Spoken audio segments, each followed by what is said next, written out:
News ಅವರಿಗೆ ಮತ್ತೊಮ್ಮೆ ಸ್ವಾಗತ. 4 ವರ್ಷಕ್ಕೆ UPA ಸರ್ಕಾರ ಸಾಕಾಯ್ತಾ ಅನ್ನುವಂಥದ್ದು ಈಗ ಇದ್ದಿರುವಂಥ ಪ್ರಶ್ನೆ. ಯಾಕಂದರೆ ಸಮೀಕ್ಷೆಗಳು ಹೇಳ್ತಾ ಇವೆ UPA ತನ್ನ ಏನು ಹೆಸರನ್ನು ಕಳ್ಕೊಳ್ತಾ ಇದೆ ಅನ್ನುವಂಥದ್ದು. ಇಲ್ಲಿ ಒಂದನ್ನು ಗಮನಿಸಬೇಕು. ಕೃಷ್ಣ ಪ್ರಸಾದ್ ಒಂದು ಒಳ್ಳೆ ಮಾತನ್ನು ಹೇಳಿದರು. 9 ವರ್ಷಗಳ ಕಾಲ, 9 ವರ್ಷದ ನಂತರ ನೀವು ಯಾರನ್ನು ಕೇಳಿದ್ರೂ ಕೂಡ ಅಲ್ಲಿ ಅಸಮಾಧಾನ ಅನ್ನುವಂಥದ್ದು ಸಹಜವಾಗೇ ಮೇಲೇಳುತ್ತೆ ಅನ್ನುವಂಥದ್ದು ಕೃಷ್ಣ ಪ್ರಸಾದ್ ಅವರ ಮಾತು. ಇದೆಲ್ಲದರ ಜೊತೆಗೆ ಮೇಲಿಂದ ಮೇಲೆ ಒಂದಷ್ಟು ಆರೋಪಗಳು ಕೂಡ ಬರ್ತಾ ಇವೆ, ಒಂದಷ್ಟು ಹಗರಣಗಳು ಹೊರಗಡೆ ಬರ್ತಾ ಇವೆ. ಇದು ತುಂಬ ಸ್ಪಷ್ಟವಾಗಿ ಗೊತ್ತಾಗುತ್ತೆ. ಮೊದಲಿನಷ್ಟು ಸ್ಥಿತಿಗತಿ ಖಂಡಿತವಾಗಲೂ ಈಗ ಇಲ್ಲ ಅನ್ನುವಂಥದ್ದು. ಬನ್ನಿ, ಇದಕ್ಕೆ ಸಂಬಂಧಪಟ್ಟ ಮಾತಾಡಲಿಕ್ಕೆ ಸಂಸದ ಕಾಂಗ್ರೆಸ್ ಮುಖಂಡ ಧ್ರುವನಾರಾಯಣ್ ನಮ್ಮೊಂದಿಗೆ ನೇರ ಸಂಪರ್ಕದಲ್ಲಿದ್ದಾರೆ. ಧ್ರುವನಾರಾಯಣ್, ಎಲ್ಲದನ್ನು ಗಮನಿಸ್ತಾ ಇದ್ದೀರಿ ತಾವು. UPA ಜನಪ್ರಿಯತೆ ಅನ್ನುವಂಥದ್ದು ಕುಗ್ತಾ ಇದೆ ದಿನದಿಂದ ದಿನಕ್ಕೆ. ಈಗಲೇ ಏನಾದರೂ ಚುನಾವಣೆ ಆದರೆ ಬಹಳಷ್ಟು ಕಡಿಮೆ ಸೀಟ್ಗಳನ್ನು ತಗೊಳುತ್ತೆ, NDA ಮೇಲ್ಗೈ ಸಾಧಿಸಬಹುದು ಅಂತ ಹೇಳುತ್ತವೆ ಸಮೀಕ್ಷೆಗಳು. ಏನಂತೀರಿ?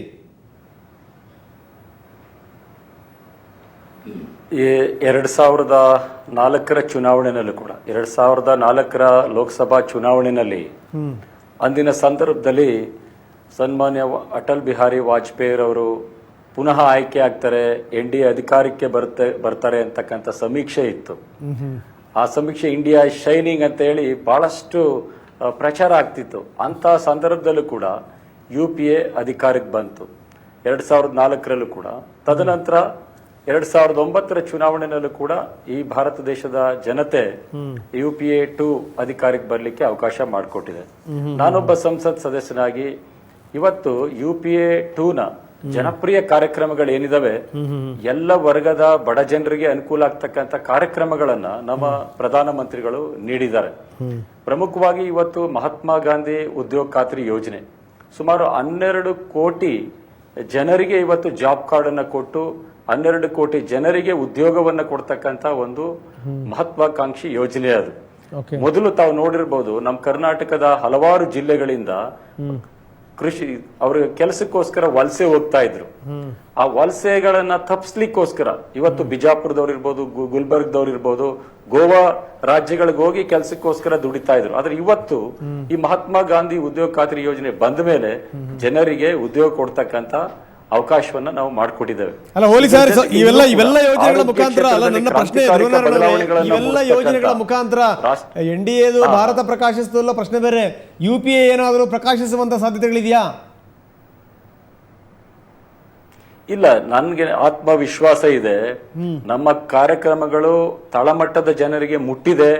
ಹಾಗಾಗಿ UPA 2ಗೆ ಮುಂದಿನ ಒಂದು ಚುನಾವಣೆಯಲ್ಲಿ ಪುನಃ ಅವಕಾಶ ಮಾಡಿಕೊಡ್ತಾರೆ ಅಂತಕ್ಕಂಥ ಸಂಪೂರ್ಣವಾದಂಥ ವಿಶ್ವಾಸ ನಮಗಿದೆ. ಎಸ್ ಸರ್ ಮತ್ತಷ್ಟು ನಾನು ನಿಮ್ದು ಚರ್ಚೆ ಮಾಡ್ತೀನಿ. ತ್ರಿವಿಕ್ರಮ್ ಜೋಶಿ, ತಮ್ಮ ಸರ್ದಿ ಏನಂತೀರಿ ಸರ್? ಸರ್, ಒಂದಿದೆ ಹೆಡ್ಲೈನ್ಸ್ ಟುಡೇ ಸಿ ವೋಟರ್ ಸಮೀಕ್ಷೆ ಏನಿದೆ, ಇದ್ರ ಬಗ್ಗೆ ನಾನು ಅಭಿನಂದನೆ ಸಲ್ಲಿಸ್ತೇನೆ. ಈ ಒಂದು ತಕ್ಷಣ ಚುನಾವಣೆ ನಡೆದರೆ ಅವ್ರ ಪ್ರಕಾರ 206 ಸೀಟು NDAಗೆ ಬರುತ್ತೆ. ಮತ್ತು ಈಗಿನ UPA ಪರಿಸ್ಥಿತಿ ಏನಿದೆ ಅಂತ ಅವ್ರು ಹೇಳಿದ್ದಾರೆ. ಆದರೆ ಒಂದು ವಿಷಯ ಕೃಷ್ಣ ಪ್ರಸಾದ್ ಅವರು ಹೇಳಿದ ರೀತಿ ಸ್ವಲ್ಪ ಎಲ್ಲ ಒಂದು ಕಡೆ ನನಗೆ ಅದರ ಬಗ್ಗೆ ಅನುಮೋದನೆ ಇದೆ. ಇದು ಕೆಲವೊಂದು ಬ್ಲಾಕಲ್ಲಿ ಮಾತ್ರ ಆಗಿರೋದ್ರಿಂದ ಅದು 206ಕ್ಕೆ ನಿಂತಿದೆ. ಇವತ್ತಿನ ಪರಿಸ್ಥಿತಿಗೆ ಸರಿಯಾದಂಥ ಸಮೀಕ್ಷೆ ನಡೆದರೆ 100% with all majority NDA will come back.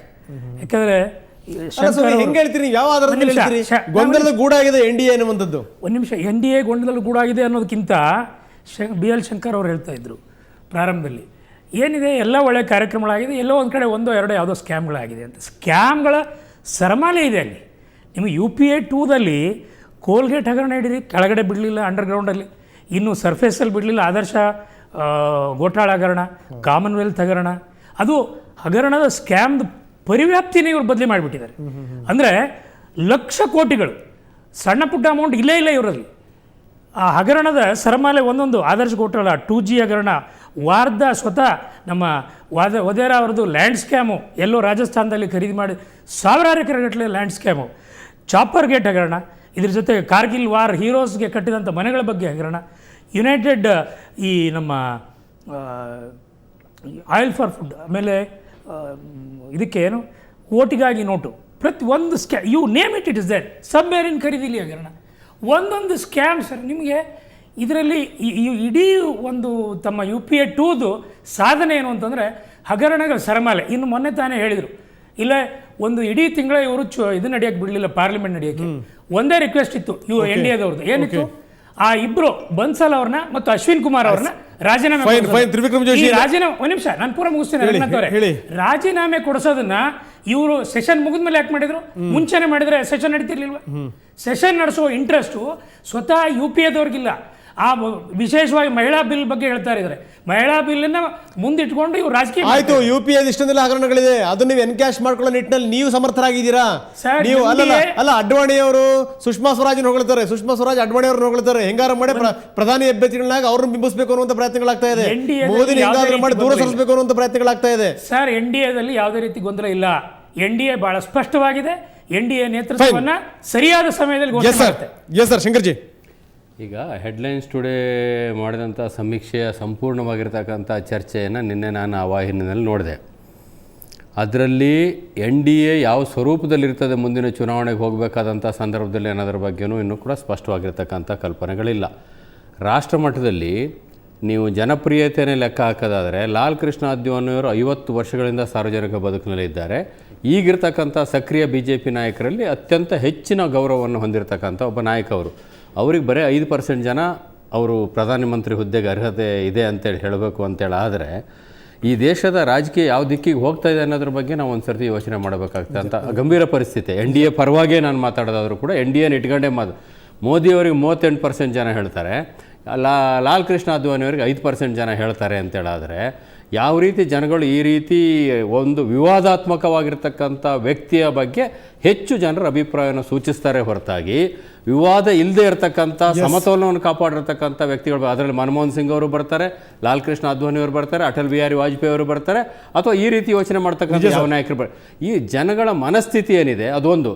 ಎರಡನೇದು, ಈ ವಿಚಾರಗಳ ಬಗ್ಗೆನೇ ಕೃಷ್ಣ ಪ್ರಸಾದ್ ಅವರು ನಾನು ಒಪ್ತಾರೆ ಅಂತ ಅಂದ್ಕೊಂಡಿದ್ದೆ. ಮೊನ್ನೆ ಹಿಂದೂ ಪತ್ರಿಕೆಯಲ್ಲಿ ಹರೀಶ್ ಕಾರ್ಯ ಅವರು ಒಂದು ಆರ್ಟಿಕಲ್ ಬರೆದಿದ್ರು ಈ ಒಪಿನಿಯನ್ ಪೋಲ್ಗಳ ಬಗ್ಗೆ, ಮತ್ತೊಂದು ಬಗ್ಗೆ. ಮಾಧ್ಯಮವನ್ನು ಸೇರಿದಾಗ ಅವರೊಂದು ಟೀಕೆಯನ್ನು ಮಾಡಿದ್ರು, ನೀವು ಓದಿರ್ತೀರಿ ಅಂತ ಕಾಣ್ತದೆ 2 ದಿವಸದ ಹಿಂದೆ. ಅದರಲ್ಲಿ ಈ ಮಧ್ಯಮ ವರ್ಗ ಮತ್ತು ಮೇಲ್ಮಧ್ಯಮ ವರ್ಗಗಳಿದಾವಲ್ಲ, ಈ ಮೇಲ್ಮಧ್ಯಮ ವರ್ಗ ಮತ್ತು ಮಧ್ಯಮ ವರ್ಗದ ಬೇಕು ಬೇಡಗಳ ಆಧಾರದ ಮೇಲೇ ಸರ್ಕಾರಗಳು ಹೇಗೆ ಏನು ಅಂತಕ್ಕಂಥ ತೀರ್ಮಾನಕ್ಕೆ ಬರ್ತಕ್ಕಂಥ ಒಂದು ಪ್ರವೃತ್ತಿ ಬೆಳೀತಾ ಇದೆ. ಇದರಲ್ಲಿ ಉದ್ಯಮದಲ್ಲಿರ್ತಕ್ಕಂಥವ್ರು, ರಾಜಕಾರಣದಲ್ಲಿರ್ತಕ್ಕಂಥವ್ರು, ಮಾಧ್ಯಮದಲ್ಲಿರ್ತಕ್ಕಂಥವ್ರು ಎಲ್ಲರೂ ಸೇರಿ ಈ ರೀತಿಯ ಒಂದು ಭ್ರಮಾತ್ಮಕವಾಗಿರ್ತಕ್ಕಂಥ ಒಂದು ಸನ್ನಿವೇಶವನ್ನು ಸೃಷ್ಟಿ ಮಾಡ್ತಾ ಇದ್ದಾರೆ ಅಂತ ಭಾಳ ಒಳ್ಳೆಯ ಒಂದು ಅನಾಲಿಸಿಸ್ನ ಹರೀಶ್ ಕಾರ್ಯ ಅವರು ಮಾಡಿದ್ದಾರೆ. ಅದರಲ್ಲಿ ನಮ್ಮ ಬಗ್ಗೆನೂ ಟೀಕೆ ಇದೆ, ಎಲ್ಲ ಒಂದು ಅನಾಲಿಸಿಸ್ ಭಾಳ ಚೆನ್ನಾಗಿ. ಈ ರೀತಿ ಪರಿಸ್ಥಿತಿ ಕೊನೆ ಒಂದು ಅಂಶ ನಾನು ಹೇಳೋದು, ಇವತ್ತಿಗಿನ್ನು 364 ದಿವಸ ಇದೆ ಚುನಾವಣೆಗೆ ಹೋಗಲಿಕ್ಕೆ. 364 ದಿವಸ ಅಥವಾ 1 ವರ್ಷ ಅಂತಕ್ಕಂಥದ್ದು ಸಾರ್ವಜನಿಕ ಬದುಕಿನಲ್ಲಿ ರಾಜಕಾರಣದಲ್ಲಿ ಬಹಳ ದೊಡ್ಡದಾಗಿರ್ತಕ್ಕಂಥ ಒಂದು ಸಮಯ. ಏನು ಬೇಕಾದರೂ ಘಟನೆಗಳು ಘಟಿಸ್ಬೋದು, ಏನು ಬೇಕಾದರೂ ಆಗ್ಬೋದು, ಯಾವ ರೀತಿ ಬದಲಾವಣೆ ಯಾವುದು ಬೇಕಾದ್ರೂ ಆಗ್ಬೋದು. ನನ್ನ ಮಿತ್ರ ಒಂದು ನಿಮಿಷ, ನೀವು ನನ್ನ ಮಿತ್ರ ಆಗಿರ್ತಕ್ಕಂಥ ಧ್ರುವನಾರಾಯಣ್ ಒಂದು ಮಾತನ್ನು ಹೇಳಿದರು. 2004ರ ಸಮೀಕ್ಷೆ ಏನಿತ್ತು, NDA ಬರುತ್ತೆ ಅಂತಿತ್ತು, UPA ಬಂತು. 2009ರಲ್ಲಿ ಮತ್ತೆ UPA ರಿಪೀಟ್ ಆಗೋದಿಲ್ಲ, ಇದು ಎಂಥದ್ದು ಓಟಿಗಾಗಿ ನೋಟು ಇವರೆಲ್ಲ ಹೇಳಿದ್ರಲ್ಲ ಪಾರ್ಲಿಮೆಂಟಲ್ಲಿ, ನ್ಯೂಕ್ಲಿಯರ್ ಡೀಲು ಇದ್ರ ವಿಚಾರದ ಮತ್ತೆ ಹೆಚ್ಚಿನ ಸೀಟ್ಗಳಲ್ಲಿ ಬಂದು. ಈಗಿನ ಪ್ರಕಾರ ಎಷ್ಟಿದೆ? 137 BJPಗೆ, 116 ಕಾಂಗ್ರೆಸ್ಸಿಗೆ. 20 ಸೀಟ್ಗಳ ವ್ಯತ್ಯಾಸದಲ್ಲಿ 20 ಸೀಟ್ಗಳ ವ್ಯತ್ಯಾಸದಲ್ಲಿ ಕಾಂಗ್ರೆಸ್ಸು ಮತ್ತು BJP ಇದೆ. ಉಳಿದ ಪಕ್ಷಗಳು ಬಿಟ್ಟುಬಿಡಿ. ಆದರೆ ಒಂದು ಅಂಶ ಮಾತ್ರ ಸ್ಪಷ್ಟ, ಇದು 2 ರಾಷ್ಟ್ರೀಯ ಪಕ್ಷಗಳಿಗಿಂತ ಹೆಚ್ಚಾಗಿ ರೀಜನಲ್ ಆಗಿರ್ತಕ್ಕಂಥ ಪಾರ್ಟಿಗಳು, ಪ್ರಾದೇಶಿಕ ಪಕ್ಷಗಳು ಹೆಚ್ಚಿನ ಮೇಲ್ಗೈಯನ್ನು ಸಾಧಿಸ್ತಕ್ಕಂಥ ಒಂದು ಸ್ಥಿತಿ ನಿರ್ಮಾಣ ಆಗ್ತಾ ಇದೆ ಅಂತಕ್ಕಂಥದ್ದು ಒಂದು ದೃಷ್ಟಿನಲ್ಲಿ ಫೆಡರಲ್ ಅಂತೇಳಿ ಡಿಫೆಂಡ್ ಮಾಡ್ಕೊಬಹುದು. ಆದರೆ ರಾಷ್ಟ್ರ ರಾಜಕಾರಣದ ದೃಷ್ಟಿಯಿಂದ ಈ ರೀಜನಲ್ ಫೋರ್ಸಸ್ ಯಾವ ರೀತಿ ಸಮಯ ಸಾಧಕ ರಾಜಕಾರಣ ಮಾಡ್ತೇವೆ ಅನ್ನೋದ್ರ ಮೇಲೆ ದೇಶದ ಭವಿಷ್ಯ ಏನಾಗ್ತದೆ ಅನ್ನೋದು ಕೂಡ ಒಂದು ಚರ್ಚಾಸ್ಪದವಾಗಿರ್ತಕ್ಕಂಥ ವಿಷಯ. ಫೈನ್. ಇದಕ್ಕೆ ಸಂಬಂಧಪಟ್ಟ ಕೃಷ್ಣ ಪ್ರಸಾದ್ ಏನು ಹೇಳ್ತಾರೆ ಕೇಳೋಣ. ಅದಕ್ಕಿಂತ ಮೊದಲು ಒಂದು ಪುಟ್ಟ ವಿರಾಮ ತಗೊಳ್ತೀನಿ. ವಿರಾಮದ ಬಳಿಕ ಮತ್ತೆ ಚರ್ಚೆಯನ್ನು ಮುಂದುವರಿಸೋಣ.